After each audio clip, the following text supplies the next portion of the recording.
Pero coincide nuestra celebración de muertos con alguna idea en la época prehispánica. Alguna, particularmente mexica. Los mayas no, los zapotecas no, los miches no, los totonacas no, los michoacanos no. No, pero es lo que se ha dicho. No. Los mexicas tenían 2 fiestas en todas las fiestas se celebraban los muertos. En todas. ¿Sí? En todas las fiestas se celebraban los muertos. Realmente no había un día de muertos como ahora. No. Ellos tenían siempre en sus viviendas un pequeño altar. Entonces se hace un sincretismo. Por ejemplo, el papel picado, la flor de cempasúchil es prehispánica. Pero todo lo demás es español. Entonces, en el momento que se juntan las dos culturas, se hace todo esto que ahora se hace en Mixqui, en Pátzcuaro, y la gente cree que eso es totalmente prehispánico. No, aquí no había un día de muertos como tal. En todas las fiestas se le festejaba a los muertos. Los muertos eran dioses, eran sagrados. Cualquier persona que moría se convertía sagrada. Había diferentes formas de morirse y diferentes formas de enterrar. Los grandes señores eran cremados. Los muertos en la guerra se iban al cielo con Huitzilopochtli. Los muertos por agua, cualquier cosa, desde hidropesía, un rayo ahogado, se iban con Tlaloc. Y los muertos normales, los que se morían por edad o porque ya, se iban con Mictlantecutli al Mictlán. Sí, eso es lo que sucedía. Y todo muerto se convertía en un ser divino y eran festejados todo el tiempo. Aquí el papel picado se usaba en todas las festividades. Claro, era amate, no era papel de China como lo tenemos ahora. Y el cempasúchil, que quiere decir flor de 20 pétalos, era usada, pero no solo para el 1 y 2 de noviembre es occidental. En España se festejaba a los muertos desde la antigüedad, esos días, y lo traen. Entonces, realmente aquí, nosotros, ahora, en muchas celebraciones, lo que tenemos es un sincretismo. Tenemos parte prehispánico y parte occidental, e hicimos nuestras fiestas, que no pierden importancia. ¿Por qué? Porque estamos hablando de 500 años de tradición. Lo mismo sucede con las pastorelas. La pastorela no existe en España. La pastorela la hacen en México para catequizar a los naturales y entendieran lo del nacimiento de Cristo y lo del demonio y todo esto, y luego se vuelven como chunga, que ahora las hacen así muy chistosas. Pero realmente nosotros actualmente estamos hechos de un sincretismo. Por ejemplo, los bailables, los trajes regionales, estamos hablando de otra cosa. Ahora, del 2012, en los mexicas realmente no hay nada. Sí fatalismos como lo que platican los españoles de que vio Moctezuma 10 años antes de la conquista, cosa que se duda mucho, cosa que se sabe, ellos dijeron para un poco bajar la crueldad que se decía habían tenido. Entonces, todos los seres humanos tendemos al fatalismo, a que nos guste que se va a acabar el mundo, que nos va a caer esto, que nos va a pasar lo otro. Y hay gente que de hecho se aprovecha. No, y hay gente que se aprovecha. Ahorita hay todo un pueblo allá por Chichén Itzá en un lado, de unos italianos que están haciendo todo un búnker en forma de las pirámides y lo están llenando de alimentos y todo para el próximo fin del mundo. Ahí debe haber un vivo, digo sin ofender, que está ganando dinero, como se ha sucedido siempre, como todos estos grupos que se han suicidado porque ahí vienen los extraterrestres, ¿sí o no? O todos estos grupos que ya no sé qué, y entonces piden dinero, de usted deme su dinero. Siempre ha habido esto, pero yo honestamente sí creo en cambios de ciclos, sí creo en cambios de etapas, pero no en fines del mundo. El día que pase algo, pues se acabará, porque se tendrá que acabar, pero no cuando la naturaleza pase, pero no por otra cosa. Yo no creo que el 23 de diciembre ni el 21 de diciembre nos pase nada, así es que pues pueden hacer su pavo con tranquilidad. Sin embargo, parece que los españoles, una vez que entendieron todas las fechas importantes de los pueblos prehispánicos, sí había un evento hacia esta época del 1-2 de noviembre, y lo adaptan los españoles. Tenemos datos Bueno, no se sabe si se adaptan o no. Hay algo interesante que tiene que ver con la orientación de Teotihuacán. La orientación de Teotihuacán es del orden de 15 a 17 grados, dependiendo de la época. O sea, esa desviación al este del norte, que tiene la calzada de los muertos, o bien, en fin, o sea, esa desviación que tiene esa, digamos, dirección privilegiada, y que se encuentra en toda Mesoamérica, en grandes edificios, en pequeños montículos, en pequeños altares. Esta orientación aparece siempre. Y está asociado con, digamos, dos épocas en el año. Una, por ejemplo, es el 12 de febrero, que es el inicio del año aquí en el altiplano, según Sahagún. Entonces, que lo marca el 2 de febrero del calendario juliano, pero viene la corrección del calendario gregoriano y se pasa al 12 de febrero. Bueno, entonces, si nos vamos, eso es cuando...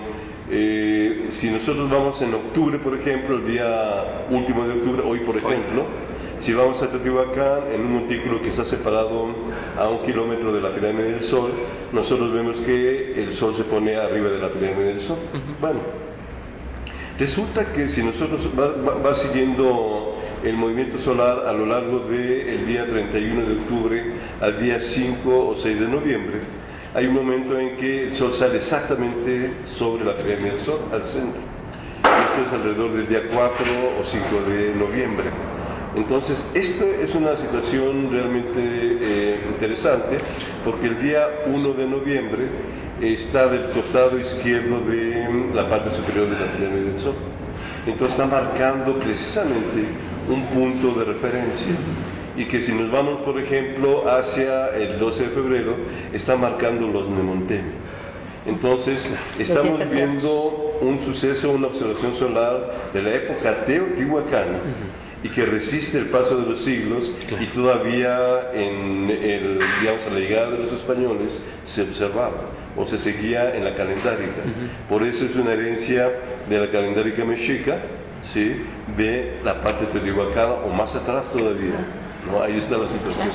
Entonces, el punto interesante es que muy probablemente esta 1 o 2 de noviembre está asociado precisamente con, digamos, la verificación de un suceso que tienen que comprobar para contar el inicio del año, 6 meses después más o menos. Bueno, son 104 días aproximadamente. Entonces, es observación astronómica solamente. Sí. Pura, exactamente. Sí. Entonces, la pirámide del Sol está marcando... Sí, se está marcando, o sea, esta orientación de 15 grados 30 minutos está marcando esta situación de el conteo de los intervalos de 260 y de 104 días. Entonces está asociado con la calendárica mesoamericana, y esa calendárica proviene de muchos siglos atrás. Quizás estamos hablando de 200 años antes de nuestra era. Claro. Entonces es una secuencia que pervive a través de los siglos. Y en Templo Mayor tenemos algo que se pudiera... hay algo equivalente, por ejemplo, no tanto en el Templo Mayor, sino en Cerro Tlaloc, los trabajos que está haciendo Víctor Arribalzábal. Él observó que este fenómeno también se puede detectar en la conjunción de los volcanes al este del Cerro Tlaloc. Entonces, este suceso, aunque ya ha sido descrito desde hace tiempo por Stanislav Janiszewski y otros más, o sea, es un suceso que se ha venido observando, y ahora hay que enfocarlo precisamente a esta observancia de los teotihuacanos. Regresando un poco al gobernante del Tortuguero, en ese momento hay una relación muy fuerte de este sitio por ejemplo, con Palenque. que nos puedes comentar algo de la relación, de la importancia que tuvo Palenque para el tortuguero, el tortuguero para Palenque. Más bien, sí. Bien, esto nos llevaría a otros ámbitos en términos de historia política, porque justamente el señor de Tortuguero, señor Jaguar, literalmente su nombre, viene a ser primo hermano de Pacal el Grande, el astronauta, con varios años de diferencia. Pacal tenía algo así como 20 años más que Ajpo Baclum en maya, pues. Y en el momento en que Pacal se entroniza, espera a que su primo acceda a la mayoría de edad, a los 13 años, para entonces, en un juego político, controlar desde Palenque hacia el occidente, las llanuras de Tabasco, y controlar rutas de acceso y de comercio. Porque Tortuguero está muy cerca, primero de Comalcalco, que Comalcalco está a la orilla del río, bueno, ahora le llaman Arroyo Seco, pero era la desembocadura antigua del río Grijalva. Y el Grijalva siempre ha sido una ruta de contacto entre el Golfo de México y las tierras altas mayas. Y luego de Comalcalco la Venta, que actualmente sabemos por trabajo arqueológico de Rebeca González Lauc y otros arqueólogos que la Venta tuvo ocupación maya. Claro, después de que se fueron los olmecas. Entonces es una maniobra política que permite a Palenque, ya no tanto a Pacal, sino a él y a sus hijos, a través del primo y de los descendientes, controlar rutas de comercio que son importantísimas todavía en términos Golfo de México, inicios de las sierras y de la sierra, tierra adentro, hasta Ciudad de Guatemala y San Cristóbal de las Casas. Entonces ahí hay una situación muy interesante de control político, económico, etcétera, que luego queda justificada en términos religiosos, porque entonces el señor de Tortuguero utiliza, por decirlo así, el apellido de los palencanos, y por el apellido entiendo lo que llamamos en términos de epigrafía el glifo emblema, es decir, lo que identifica a la ciudad, a cada ciudad. En el caso de Palenque es un pajarito que todavía nadie ha querido leer, pero lo han leído de mil maneras. Y en el caso del Tortuguero, este señor, primo de Pacal, incorpora en su nombre este signo. Entonces está diciendo al mismo tiempo, soy hijo de la diosa creadora que dio lugar a la familia real palencana. Entonces la liga es íntima entre ellos. Ahora, lo interesante ya en términos arqueológicos es que a la muerte de Pacal, ¿quién murió primero, el huevo o la gallina? Primero murió el primo. Y a los tantos años, pocos, no muchos, 7, 8 años, algo así, muere Pacal el Grande, se termina la relación, al menos en términos de inscripciones mayas, pero continúa en términos de cerámica. Es decir, las formas que se hacen en Palenque, no las pastas, las formas, se llevan de Palenque a Tortuguero, en Tortuguero con arcillas y arenas locales se hacen las formas palencanas, y esto significa que continúa la relación Palenque-Tortuguero unos 100, 200 años más. Estoy hablando de un lapso entre 645 después de Cristo hasta 800, poco más o menos, después de Cristo. Y luego cada quien sigue su lado, es decir, se separan las dos ciudades. Tortuguero sigue por su camino, finalmente es abandonada. Palenque sigue por su camino todavía un buen rato hasta que la abandonan.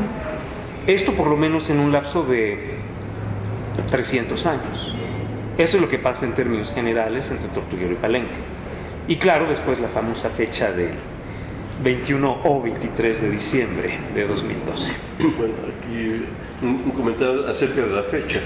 Eso es con respecto a un cierto número que se establece para comparar la calendárica occidental, con la gregoriana, con el calendario mesoamericano, digamos en ese caso el maya. Sí. Y entonces, pero hay una gran cantidad de números que llamamos correlaciones para hacer estas equivalencias. Y entonces son del orden de 40 correlaciones. 73. Unas dan intervalos de 260 años, ¿sí? Otras que digamos, final del 13000, el 13º Lactún, va a ocurrir en el año que entra, más o menos por mayo. Entonces depende de qué correlación estamos utilizando.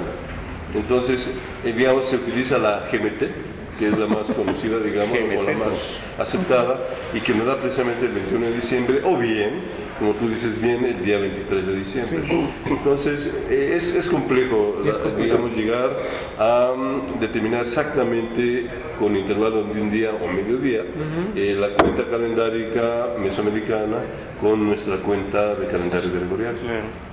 Sí. Y además, por otro lado, aprovechando que estoy practicando, se me hacen a reserva de lo que los epigrafistas digan, que realmente son chismes de familia, todo lo que está ahí, nada más. Exactamente. Entonces es validar una dinastía comparada con otra. Yo tuve un ancestro mucho más viejo que el tuyo, y por eso marcan esas grandes cantidades, 13, 13, 13, 13, 13, 13, 13, hasta infinito. Y también que las fechas que marcan ahí nos lleva a edades superiores a la edad del universo. El universo tiene 15.000 millones de años más o menos, aproximadamente. El universo que nosotros conocemos, claro. Porque más allá hay más.